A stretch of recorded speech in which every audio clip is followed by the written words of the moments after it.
Tous et bienvenue sur Infux. Les différentes lois et phénomènes en circuit, c'est ce que nous allons essayer de voir dans cette vidéo. Premièrement, nous avons la loi des nœuds.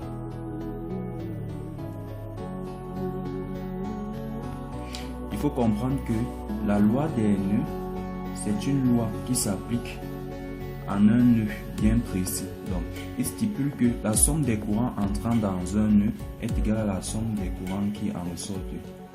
Donc, si I est entré d'entrée, forcément I1 va sortir là et I2 va sortir. Par conséquent, la somme des courants entrant I sera égale à la somme des courants sortants. Donc, sera égal le courant qui sort à I1 plus l'autre courant qui sort I2. Ça, c'était le premier cas. Supposons peut-être un autre cas, ça c'était pour la première loi. Supposons peut-être dans un autre cas où le nœud était comme ceci et que I1 entrait là, I2 entre comme ceci. Bien, forcément, si les deux autres aussi sortent, donc là je vais appeler I3, là je vais appeler I4. Donc la somme des courants entrant I1 plus I2, I1 plus I2, selon la loi des nœuds, nous dit que sera égal à la somme des courants qui en sortent, donc sera égal à I3 plus I4. Ensuite, nous allons voir la deuxième loi, la loi des mailles. La loi des mailles stipule qu'une maille ne se lance que dans un circuit fermé.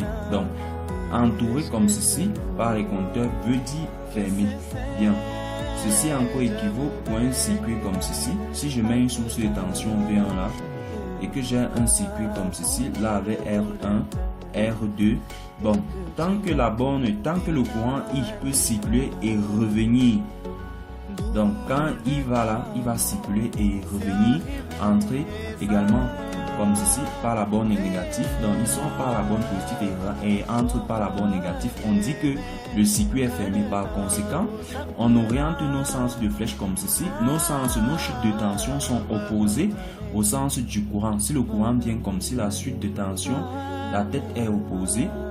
Comme le courant va descendre là, la tête sera également opposée. Et on peut lancer nos mailles. Si on lance notre maille ici, on va voir V1 moins R1I moins et également. Quand on lance la maille, ceci signifie que tous les éléments qui vont dans le même sens que la maille sont comptés positifs et les éléments qui vont dans le sens contraire de la maille sont comptés négatifs. Voilà pourquoi on a commencé comme ceci. On a touché le bout avant de toucher la flèche, donc on a compté positif. Ensuite ici on a touché plutôt la flèche avant de toucher le bout, on a compté négatif. Ici même chose, on a touché la flèche avant de toucher le bout, on le compte également négatif. R2I. Bien, ensuite on passe à la troisième loi. La troisième loi, on va voir le diviseur de tension. La loi du diviseur de tension, c'est dans le cas où on a par exemple deux éléments en série comme ceci avec une tension à leur borne. Donc V1, leur petite chute de tension, V2 comme ceci. On a une autre résistance R1, on a R2 ici. Et que l'on aimerait déterminer la tension peut-être aux bornes de la résistance R1. Donc on aimerait déterminer V1. Pour cela, on va utiliser la loi de maille qu'on vient de voir. Donc on va lancer notre maille ici. Le circuit est fermé vu que le courant ci va circuler et revenir comme ceci. Donc on va appeler ce courant là I1. Bien, en lançant notre maille, on voit V moins R1 I1. Bon, on va appeler ça I. Donc I moins R2I qui sera égal à 0. Par conséquent, on va obtenir V moins, on va factoriser par I, donc on va obtenir la R1 plus R2 qui sera égal à 0. Donc on va trouver, or ce qu'on veut c'est V1, donc on va laisser de factoriser, on va venir ici. Donc on sait que V, or R1I selon la loi d'Ohm c'est encore la tension V1. Donc en lançant notre main, on tient V moins V1 moins R2I qui sera égal à 0. Par conséquent, on trouve V1 va basculer, on trouve V moins R2I comme ceci. Bien, on veut tout simplement l'expression de I. On utilise ceci. Donc en dégageant l'expression de I ici, on va appeler ça 1, on va appeler ceci 2. Donc en dégageant l'expression de I dans 1, on va obtenir I qui va aller comme ceci sera positif, on va obtenir V sur R1 plus R2 comme ceci.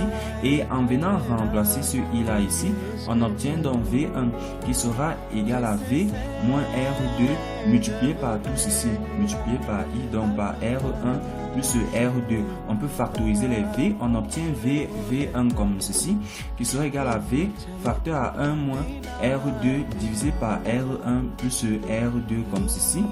On a ici sur 1, en multipliant ça fois ça fois ça, on obtient donc V facteur à ça fois ça à R1 plus R2, ça moins ça, donc à moins R2 divisé par R1 plus R2. On voit là que les R2 partent, donc on reste avec V1 qui sera égal à V multiplié par R1 divisé par R1 plus R2. Voici la formule de la loi, la formule finale de la loi d'Ohm. Par conséquent, en se basant sur cette formule, si on veut V2, on voit dans cette formule que V1, pour déterminer la tension au borne de la résistance R1, je prends la tension totale, donc V, je multiplie par la résistance au borne de laquelle je veux déterminer la tension, donc par R1, divisé par la somme des résistances. Ceci signifie que V2, pour déterminer V2, je prends sa résistance, donc je prends la tension totale qui est V, je multiplie par sa résistance qui est R2, je divise par la somme des résistances R1 plus R2. Donc, voilà comment on détermine les tensions avec le diviseur de tension. Bien, on va passer maintenant au diviseur de courant.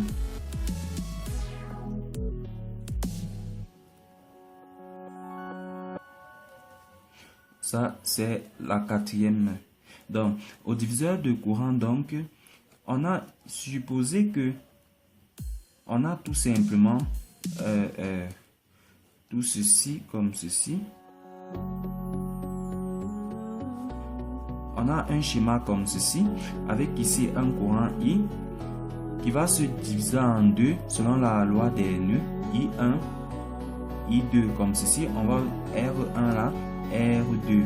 Bien, nous essayons de déterminer le courant I1. Pour déterminer le courant I1, comme on sait que les deux résistances sont en parallèle, ceci signifie qu'ils ont les mêmes tensions. Ceci signifie donc que R1 multiplié par I1 qui est la tension V de C, c'est encore qui est au borne de R1, bien sera égal également à la tension qu'il y a à ce borne-ci, donc à R2, I2, selon la loi d'Ohm. Bien, à ce niveau-ci, on va essayer de tirer I1 en disant que on va essayer, or on sait que le courant I qui vient ici, selon la loi des nœuds, est égal à la somme des courants entrants qui est la somme des courants sortants, donc à I1 plus I2 comme ceci. Or, on sait encore que V de CC, la tension V de CC que voici, met les deux résistances ici en parallèle, comme ceci. Donc, on va dire à R1 parallèle à R2, le tout multiplié par le courant I. Donc, ces deux résistances ici en parallèle donnent tout simplement une seule résistance qu'on a appelée R équi. Donc, en essayant de modéliser ça ici, donc on obtient un truc comme ceci avec R équi comme ceci et le courant I qui vient là. Donc, on voit bien que ça c'est V de CC, d'où V de CC ici est égal à R équi multiplié par I. Donc, ce R équi c'est R1 parallèle à R2 multiplié par I, puisque le courant est en train de se diviser en deux. Bien, or, cette expression est encore égale à R1 multiplié par I1, vu que la tension V de CC est encore la tension au borne de R1. Donc, R1, I1, par conséquent, on peut tirer le courant I1 en disant que le courant I1 sera égal à R1 parallèle à R2 multiplié par I, le tout divisé par la résistance R1. Or, on sait que R1 parallèle à R2 est encore égal à 1 sur R1 plus 1 sur R2. Donc, à 1 divisé par la somme des admittances. Donc, l'admittance de R1 plus l'admittance de R2. L'admittance, c'est l'inverse de la résistance. Bien, et en développant tout ceci, vous allez obtenir R1 parallèle à R2 qui sera égal à R1 multiplié par R2 divisé par R1 plus R2. Par conséquent, en remplaçant ça dans cette expression, on trouve donc notre courant I notre courant I qui sera égal à R1 multiplié par R2 divisé par R1 plus R2. Donc notre courant I1 multiplié par ceci, donc multiplié par I divisé par R1 par R1. Les R1 vont se simplifier. En définitive, on trouve I1 donc qui sera égal au courant total multiplié par R2 divisé par R1 plus R2 comme ceci. Donc, la loi du diviseur de courant nous dit que pour trouver le courant dans cette résistance-ci, je prends le courant total, je multiplie par la résistance avec laquelle R1 est en parallèle, donc par R2 que je divise donc par la somme des résistances. Ceci signifie donc que si je vais déterminer le courant I2 qui va circuler dans la résistance R2, je prends le courant total, donc je prends I, je multiplie pas par R1 comme le diviseur de tension, mais plutôt par R2, donc la résistance qui est en parallèle avec R2. Il s'agit de R1, donc je multiplie par R1 que je divise par la somme des résistances, donc R1 plus R2. Bien, on a fini avec le diviseur de courant. On passe donc maintenant à le cinquième théorème qui est tout simplement le théorème de Thévenin. Il faut dire que le théorème de Thévenin permet de transformer toute une partie de circuit. Donc, on va transformer la partie du circuit. Ça représente la partie du circuit à simplifier. Le théorème de Thévenin permet de simplifier toute une partie d'un circuit. Voilà pourquoi la partie du circuit à simplifier, c'est qui a ses bornes A, B, en utilisant le théorème de Thévenin, sera équivaut. Ici, on a la charge là. On représente en interrompu parce que pour déterminer les éléments du théorème de Thévenin, on déconnecte toujours la charge. Donc, cette partie du circuit à simplifier, après simplification, sera égale à une résistance qu'on a appelée R de Thévenin en série avec une source de tension qu'on a appelée E de Thévenin, et vous voyez bien les bornes c'est toujours AB. Bien, pour appliquer le théorème de Thévenin et déterminer les éléments caractéristiques R de Thévenin et E de Thévenin du générateur de Thévenin, on va d'abord premièrement en grand 1, on suppose toujours que la charge dans on va appeler ici R de CH est déconnecté. Donc on va toujours supposer que la charge est déconnectée. Ensuite, pour déterminer R de Thévenin, on va considérer qu'un courant, qu'un courant fictif est en train de circuler dans la partie du circuit où on veut simplifier. Ça c'est la deuxième règle. La troisième condition, on court-circuite les sources de tension. Donc s'il y a les sources de tension dans cette partie du circuit, on les court-circuite. Et s'il y a les sources de courant, on considère que ce sont des circuits ouverts. Ensuite, la quatrième condition, on va essayer de lancer la maille pour déterminer la résistance. Donc on va voir à partir de notre diviseur de courant là comment les résistances sont soit en parallèle ou soit en série. Bien, pour déterminer maintenant E de Thévenin, pour déterminer la tension de Thévenin, la deuxième condition après celle-ci, bon, puisque on va toujours déconnecter la charge, donc la deuxième condition après celle-ci, on considère qu'aucun courant n'arrive dans la charge. Donc dans cette charge-ci, on va considérer que le courant I qui allait comme ceci, I là revient plutôt comme ceci et est plutôt nul. Donc aucun courant ne circule dans la charge. Donc voici la charge ici. On considère qu'aucun courant ne circule ici. Bien. Ensuite, après avoir considéré qu'aucun courant ne circule, on va lancer notre maille pour déterminer E de Thévenin. Bien, et si on appliquait ça avec un exemple. Prenons le cas-ci. On a ici V de CC. On a ici notre résistance R1. On a notre résistance R2 ici. On a notre résistance R3 ici. Et on a la résistance R ici, on a les bornes A et B comme ceci. Bien, on veut premièrement déterminer la résistance de Thévenin. Pour déterminer la résistance, on a dit on déconnecte la charge. Donc, voici la charge, on veut déterminer la résistance de Thévenin aux bornes de A, B. Donc, on déconnecte la charge premièrement. Donc, on a notre tension V de C, c'est comme ceci, notre résistance R1 là, notre résistance R2 à ce niveau-ci et R3 à ce niveau-ci. Ensuite, on a dit, on considère qu'un courant fictif est en train de sortir de la charge. Donc, on considère qu'aux bornes de AB, que voici, il y a un courant fictif qui est en train de ressortir comme ceci. Ce courant fictif, donc, on va essayer, va arriver à ce nœud-ci. Et l'autre condition aussi était qu'on court-circuite toutes les sources de tension s'il y en a. Et les sources de courant, on les considère comme des cycles ouverts. Comme il n'y a pas de source de courant, on peut laisser comme ceci. Bien, en court-circuitant cette source de tension, notre schéma équivalent devient comme ceci. R1 comme ceci, R2 à ce niveau-ci et R3 ici, aux bornes de AB, avec notre courant fictif qui est en train d'aller comme ceci. Grâce à la loi du diviseur de courant, notre courant fictif arrive à ce niveau-ci et va se diviser en deux. C'est-à-dire, les deux résistances sont en parallèle et sont en série avec celle-ci. Donc, on trouve R de Thévenin qui est égal à R1 parallèle à R2 plus R3. Voilà la résistance. Voilà l'expression de la résistance de Thévenin. On va essayer de déterminer E de Thévenin. Donc, E de Thévenin. Pour déterminer E de Thévenin, premièrement, on va d'abord prendre le circuit. Comme ceci, on avait là R1, on avait à ce niveau-ci R2 là, et ici on avait R3, et on avait ici notre charge, comme ceci, R. Bien, notre schéma est comme ceci.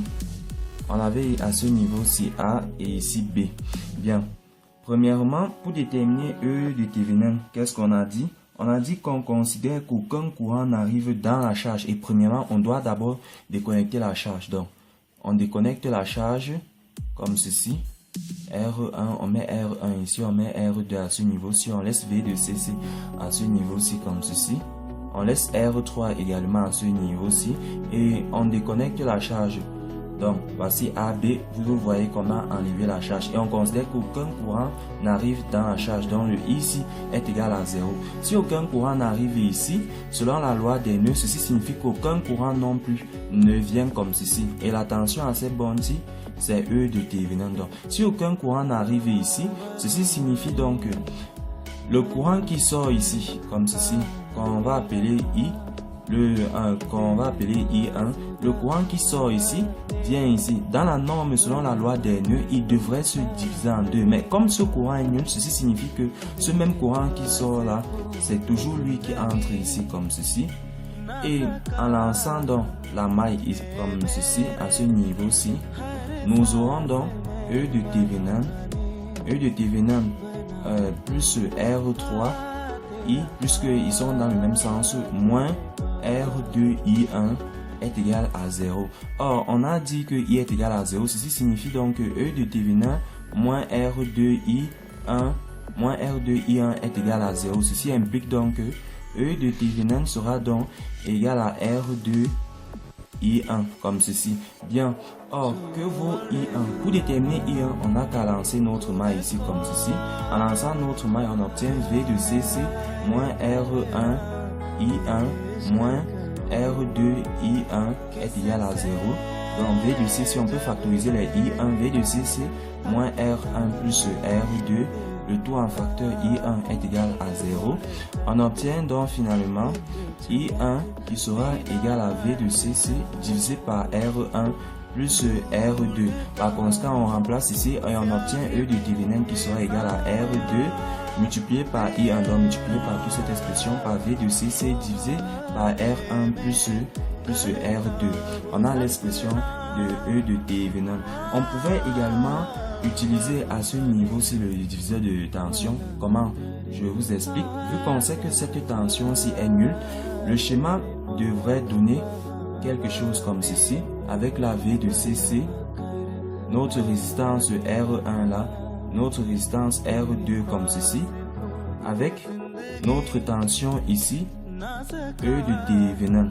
En utilisant le diviseur de tension, on aura obtenu E de Thevenin donc qui est égal à la tension totale, donc AV de CC, multiplié par la résistance où est appliqué E de Thevenin, donc R2, divisé par la somme des résistances, donc R1 plus R2.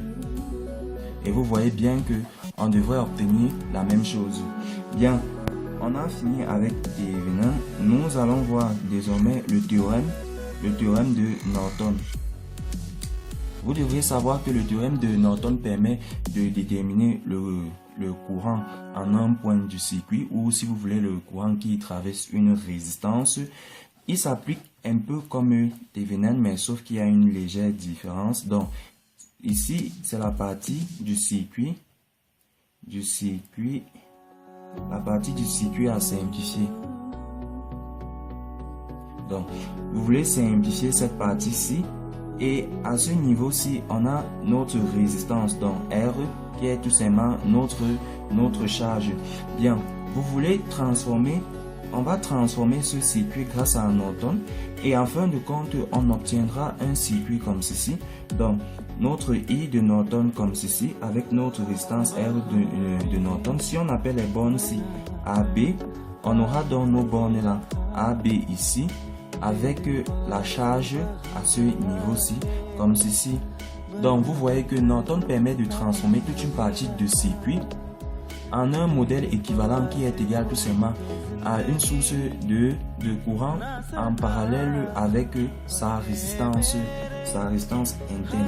Bien, premièrement, pour pouvoir effectuer cette transformation, quels sont les principes? Le premier principe est très simple.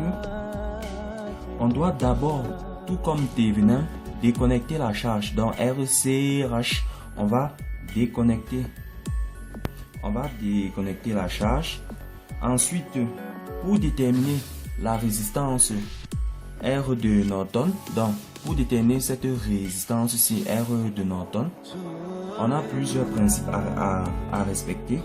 Premièrement, deuxièmement, puisqu'on avait vu, premièrement, on doit déconnecter la charge. Deuxièmement, on doit considérer qu'un courant fictif alimente la partie du circuit à simplifier. Donc, on considère qu'un courant fictif alimente la partie du circuit à simplifier. Ensuite, on va court-circuiter les sources de tension et on va ouvrir les sources de courant.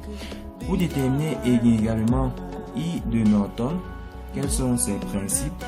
Pour déterminer I de Norton, il y a un ensemble de règles à respecter. Il s'agit premièrement de transformer tout simplement chaque branche du circuit en un générateur de courant en parallèle avec sa résistance interne. Donc chaque branche du circuit constituée comme ceci, donc d'une source de tension tout simplement en série avec sa résistance, sera transformée en un générateur de courant comme ceci en parallèle avec sa résistance interne. Bien, ça c'est le premier principe. Le deuxième principe nous dit on doit tout simplement court-circuiter les bornes de la charge. Donc ces bornes ici on doit court-circuiter et on doit considérer que le courant qui circule est le courant de Norton, autant pour moi. Donc on considère et on court-circuite et on considère que le courant qui circule est celui de Norton. Bien, nous allons appliquer ça dans un exemple comme pour Thevenin, histoire de voir concrètement comment ça se passe. Nous allons prendre notre même exemple que précédemment. Donc on va mettre ici R1, on va mettre ici R2. Ici nous aurons notre résistance R3 comme ceci, avec notre charge comme ceci. Donc voici notre schéma. Bien, nous voulons déterminer tout simplement le courant. Le but c'est de déterminer le courant qui circule à ce niveau-ci. Bien, pour cela, on va appliquer notre théorème de Norton. En appliquant Norton, on va d'abord chercher à déterminer la résistance de Norton, R Norton. Or, nous avons vu que le premier principe disait qu'on doit toujours considérer enlever la charge. Donc, on va d'abord premièrement enlever notre charge. Voilà, notre charge est enlevée comme ceci. Ensuite, le deuxième principe nous dit que on doit considérer qu'un courant fictif sort de la charge, donc un courant fictif sort, et par conséquent, on considère également que toutes les sources de tension sont court-circuitées et que s'il y a les sources de courant, on les considère comme les circuits ouverts.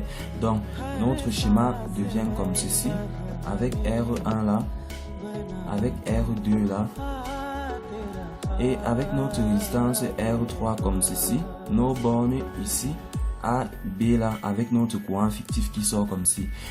En appliquant également la loi du diviseur de courant, quand notre courant fictif arrive ici, il se divise en deux. Par conséquent, ces deux résistances sont en parallèle, en série avec cette résistance. Donc, on trouve R de Norton qui serait égal à R1 parallèle à R2, le tout en série avec R3. Vous voyez que on a trouvé R de Norton qui est égal à R de Thevenin.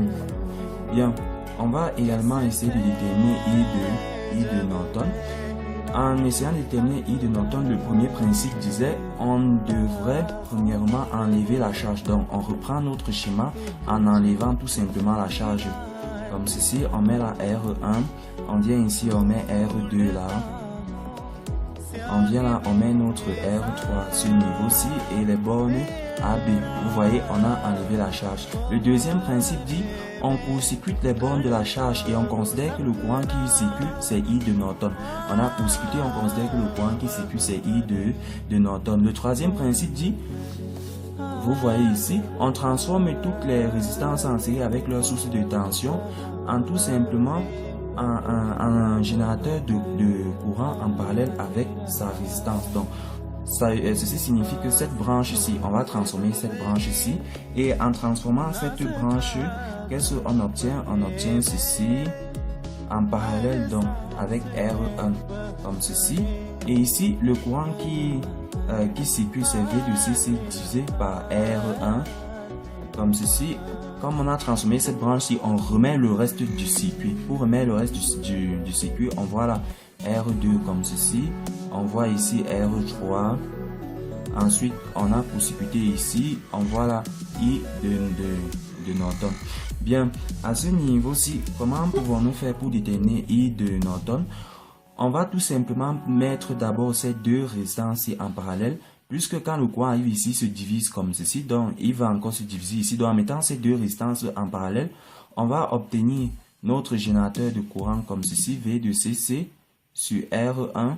On les met en parallèle comme ceci pour appliquer le principe de notre diviseur de courant. Donc on va mettre donc finalement, on les a mis en parallèle, donc on va mettre notre résistance R3 ici et notre source de courant I de Norton à ce niveau-ci. Et vous voyez que là, on peut appliquer le diviseur de courant en disant donc que I de Norton, le courant qui circule ici, n'est rien d'autre que, comme le courant est en train de circuler dans R3, n'est rien d'autre que la somme que cette résistance, donc R1 parallèle à R2, le tout multiplié par ce courant-ci, donc le tout multiplié par V de CC divisé par R1, divisé maintenant par la somme des résistances, donc divisé par R1 parallèle à R2 plus R3 comme ceci.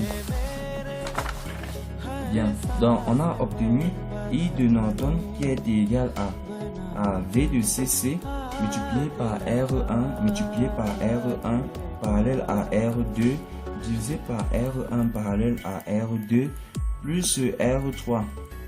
Or, qu'est-ce que nous savons? Nous savons que R1 parallèle à R2 n'est rien d'autre qu'égal à R1 multiplié par R2, le tout divisé par R1 plus R2. Vu qu'ils sont égaux à 1 sur R1 plus 1 sur R2, le tout sur 1. Donc, en développant cette expression-ci, vous allez retrouver ceci.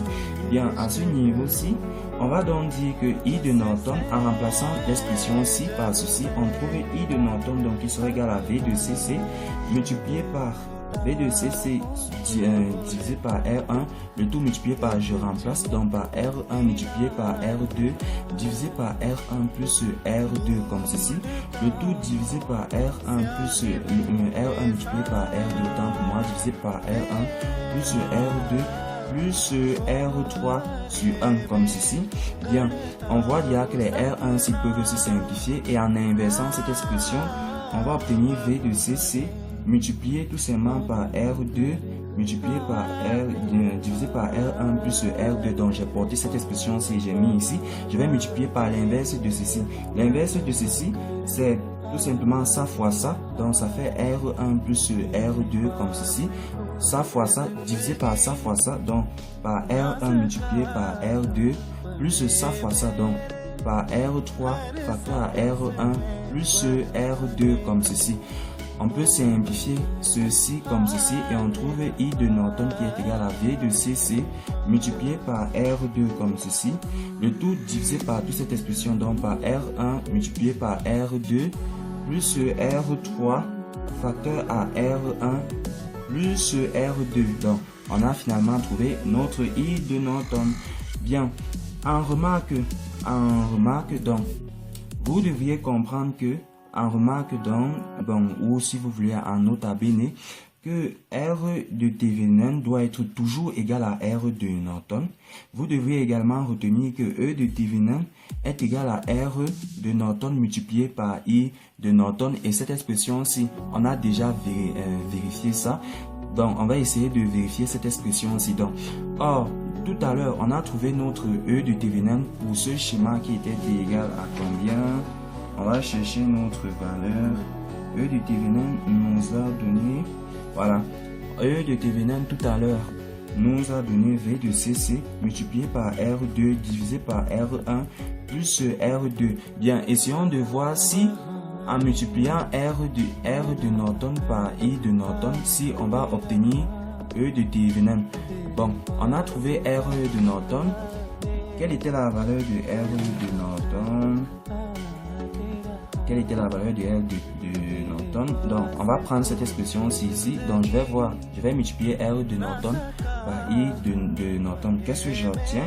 Or, R de Norton, voici son expression R1 parallèle à R2, ce qui est égal à R1 multiplié par R2, le tout divisé par R1 plus R2 plus R3 divisé par 1 comme ceci, le tout multiplié par I de Norton. Or, I de Norton, voici son expression.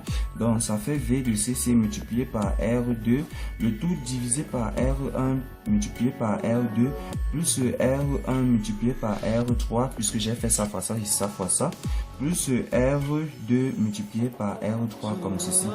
Bien, quand on obtient cette expression-ci, on va essayer de multiplier ça fois ça fois ça fois ça. Qu'est-ce qu'on va obtenir? On va obtenir tout simplement R1 multiplié par R2 comme ceci, multiplié au spatie plus R. Bon, donc on va mettre R3 ici, facteur à R1 plus R2 comme ceci, qu'on va diviser par R1 plus R2, le tout multiplié par V de CC multiplié par R2 comme ceci, divisé par R1 plus R2 plus R1 plus R1 multiplié par R3 autant pour moi, plus R2 multiplié par R3 comme ceci. Bien, sur cette expression-ci, ceci implique donc encore que on va mettre la R1 multiplié par R2 plus R3 là multiplié par R1 plus bon à ce niveau-ci on va tout simplement multiplier, donc ça fait R3 multiplié par R1 plus R3 comme ceci multiplié par R2 comme ceci, le tout divisé par R1 plus R2. À ce niveau-ci on va faire la V de CC multiplié par R2, ici divisé par R1, ici c'est divisé par ici c'est multiplié autant pour moi, donc R1 multiplié par R2 plus R1 multiplié par R3 plus R2 multiplié par R3 comme ceci. Vous voyez que cette expression-ci se simplifie et enfin on obtient donc notre R de Norton multiplié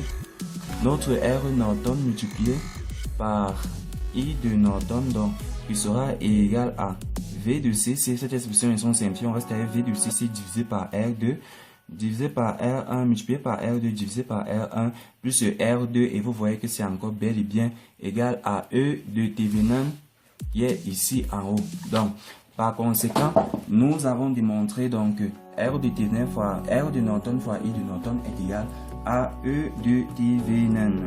Bien. Ensuite, le théorème de Millman. Nous allons maintenant au théorème de Millman. À quoi sert le théorème de Millman? Millman permet de déterminer tout simplement la tension à un point donné du circuit. Maintenant, pour déterminer le théorème de Millman, c'est facile. On va appliquer la même chose comme on a fait pour transformer tout simplement chaque branche du circuit du générateur de tension en générateur de courant. Bien, on va prendre un exemple pour voir tout ça en image. Donc, on voit la R1, on voit la E de TE1 par exemple, on voit la I1 qui sort comme ceci. On a ici notre R2 avec une autre tension ici E2. On a ici notre R3 avec notre tension plutôt inversée E3 comme ceci. Et à ce point-ci, on a une résistance ici qu'on va nommer R. Nous voulons la tension U. Pour déterminer la tension U, vous voyez bien que la tension U c'est à ce point-ci. Si on repousse la tension U, vous voyez que tous ces points-ci sont liés. Donc la tension U atterrit à ce point-ci. Donc la tension U met tout simplement en parallèle ces trois branches. Qu'est-ce que je dis? Ces quatre branches. Donc on va dire que U est tout simplement égal à quoi? Premièrement, on va venir d'abord sur cette branche-ci. Sur cette branche-ci, on voit E1. On met E1 là. On divise par R1 pour déterminer le courant I1. Donc, c'est la même chose qu'on a fait pour transformer une branche de générateur de tension en générateur de courant dans Norton, dans le principe de Norton. Sauf qu'ici, on va diviser par 1 sur R1. Donc, à chaque fois, on va diviser par sa résistance. Bien, pour cette branche-ci, on va mettre plus ici, plus parce que le courant ressort. Donc, vous voyez, ce courant sort, celui-ci sort, on met plus, donc on va mettre plus E2 ici, divisé par R2 comme ceci. On va venir ici mettre plus 1 sur R2. On vient également ici. Or, comme ce courant-ci va vers le bas, donc il entre plutôt au lieu de sortir, on va mettre ici moins E3 divisé par R3. Et ici, on va tout mettre plus 1 sur R3, puisque ce n'est pas la résistance qui est négative, mais c'est le générateur de tension qui va dans le sens inverse.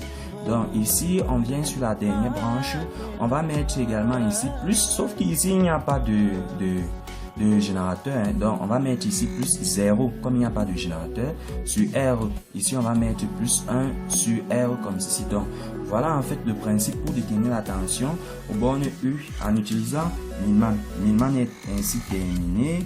On va voir maintenant la méthode de superposition. Donc la méthode de superposition. De quoi est-il question? La méthode de superposition vous aidera à déterminer toujours la tension à un point du circuit ou au bord d'une résistance, mais cette fois-ci en considérant tout simplement s'il y a plusieurs sources de tension, en considérant une source de tension et en éliminant une autre.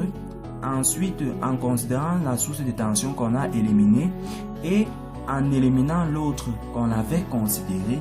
Et enfin, on va sommer les deux tensions ainsi obtenues et la tension voulue est égale tout simplement à la somme de ces tensions.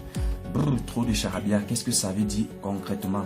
Concrètement, ceci signifie que prenons ça en image. Prenons un exemple. Voici peut-être notre circuit comme ceci.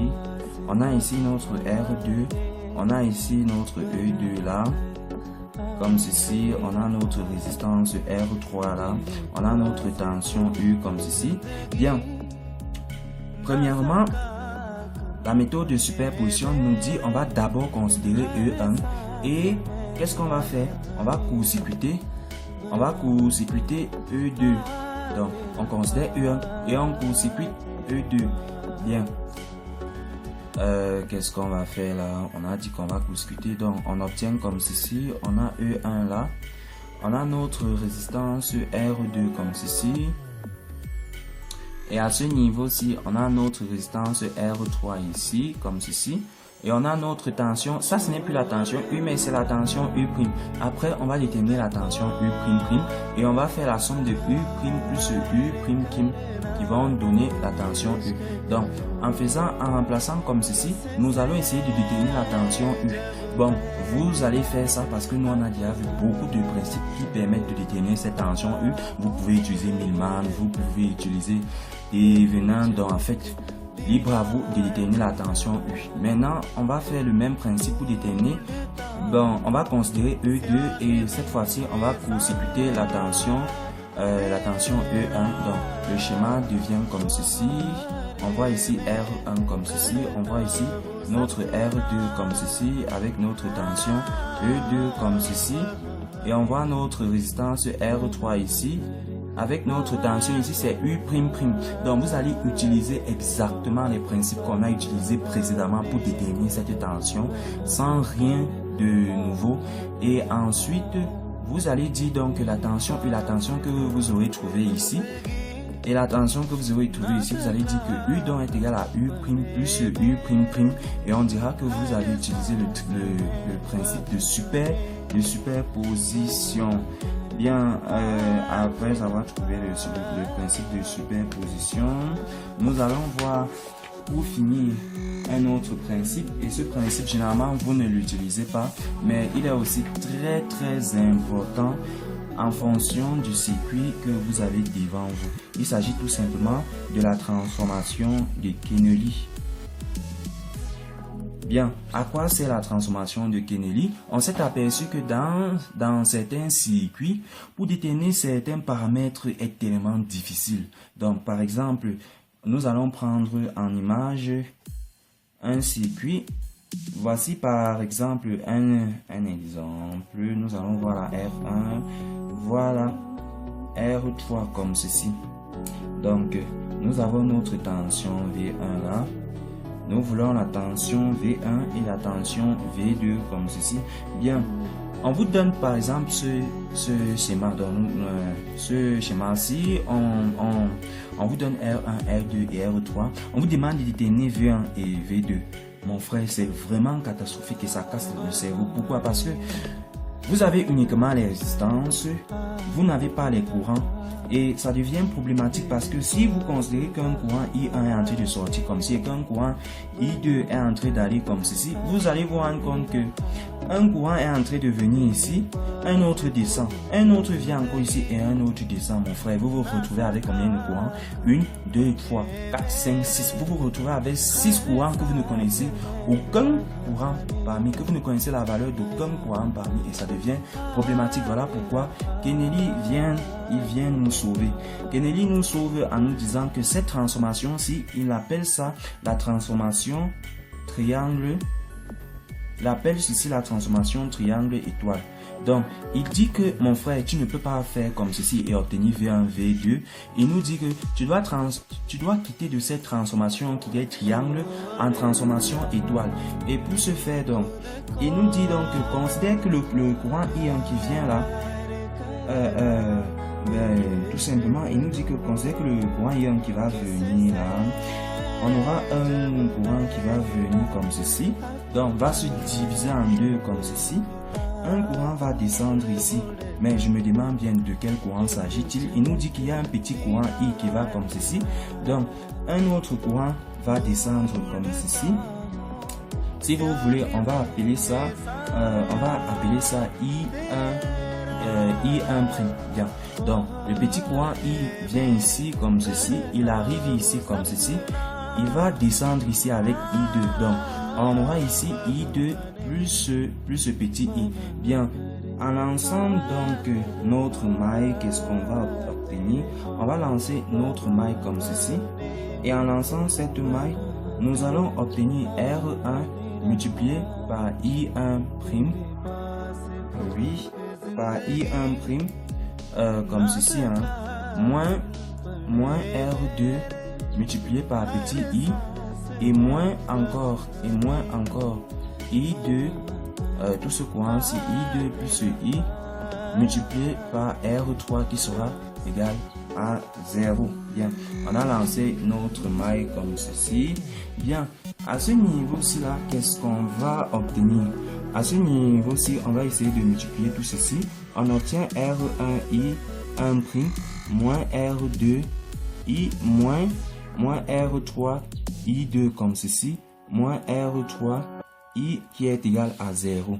On va essayer à ce niveau-ci, qu'est-ce qu'on a oublié? On a pris ça. Bien, on a pris ceci, on a pris ceci et on a pris ceci. Bien, donc on va essayer à ce niveau de factoriser les deux séries et de les faire passer de l'autre côté. Qu'est-ce qu'on obtient finalement? On va obtenir donc finalement R1 i 1' moins donc I1 donc moins R3 I2 qui sera égal tout simplement à facteur de R2 plus R3 le tout multiplié par petit i. Selon la loi du diviseur de tension, du diviseur de courant, nous pouvons dire que ce I1' ici est encore égal à I1 moins petit i. Donc en remplaçant I1' par I1 moins petit i, on obtient ici R1 multiplié par entre parenthèses I1 moins petit i moins R3 I2 comme ceci qui est égal à R2 plus R3 comme ceci, le tout multiplié par I.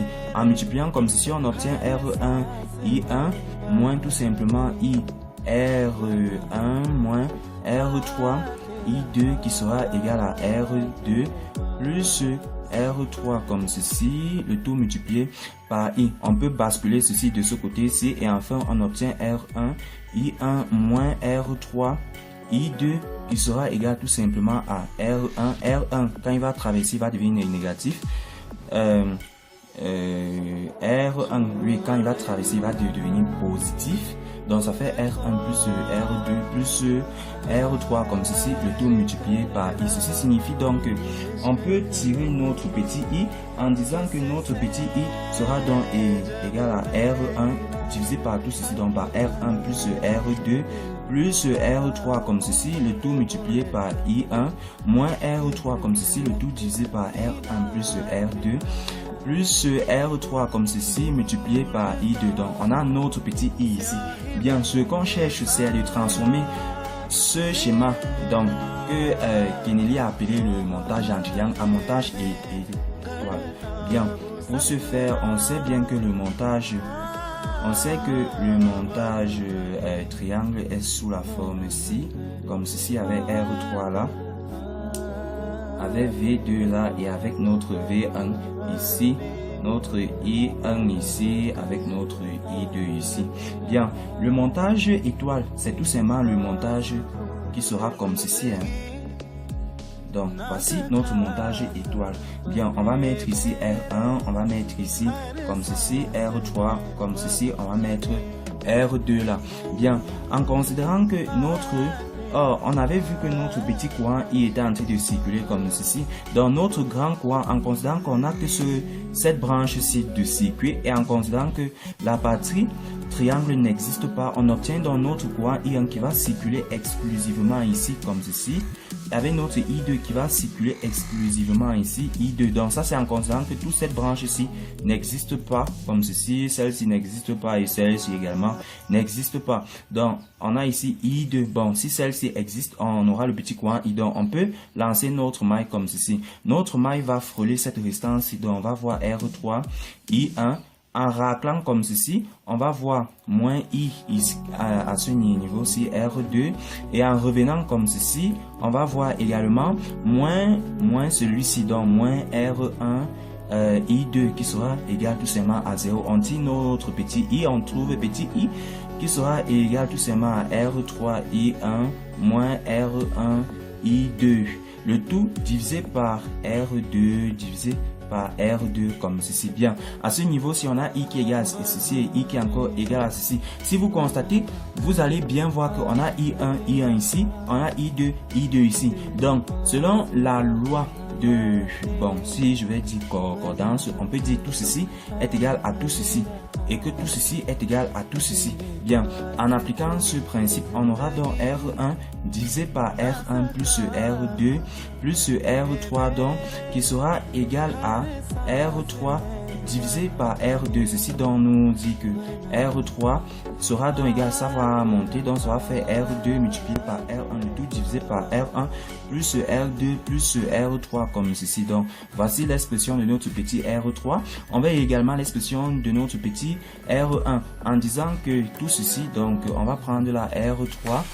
Donc on va prendre à ce niveau-ci R3 comme ceci, le tout divisé par R1 plus R2 plus R3 comme ceci, qui sera égal à tout ceci, donc à R1 divisé par R2. Ceci donc va impliquer que R1 sera donc égal à R3 multiplié par R2, le tout divisé par R1 plus R2 plus encore R3 comme ceci. Bien, nous pouvons donc deviner facilement l'expression de R2 parce qu'on constate que R3, voici notre petit R3 ici, ça prend les deux résistances et que ça fait plus la somme des résistances. On constate que notre petit R1, voici R1, ça prend ça multiplie ces deux résistances et que ça divise par la somme de ces résistances. Donc ça signifie que notre R2 que voici va prendre ces deux résistances, donc R1, R3. Donc R2 sera égal à R1 multiplié par, j'ai dit R2 que voici R1, R3. Donc R1, R3 divisé par la somme des résistances R1 plus R2 plus R3. Ainsi, nous avons fait la transformation en étoile. Et la transformation en étoile nous donne donc ceci, petit R3 là, avec notre petit R2 là, avec notre petit R1 à ce niveau-ci comme ceci. Avec notre V1 et notre V2 comme ceci. Vous voyez que ce schéma est beaucoup plus relax et par conséquent on a notre courant I1 qui venait là, notre courant I2 qui venait là et on a notre courant I1 plus I2 ici. Donc vous voyez que au lieu de trouver combien de courants, 1, 2, 3, 4, 5, 6, au lieu de trouver 6 courants, vous allez seulement déterminer 2 courants. Donc vous voyez que vraiment Kennedy est très important. Et également, ça, c'était pour la transformation triangle-étoile. Maintenant, nous allons voir la transformation étoile-triangle. Bien, il faut savoir aussi qu'il y a d'autres cas où on veut plutôt passer de la transformation étoile en triangle. Donc, on veut passer de ça, en fait. Donc, on veut passer de cette transformation-ci. On a ici notre petit R1, notre petit R2 ici, avec notre petit R3 ici. On a un V1 ici. On a un V2 ici. Il y a les cas où on veut passer de ceci à ceci.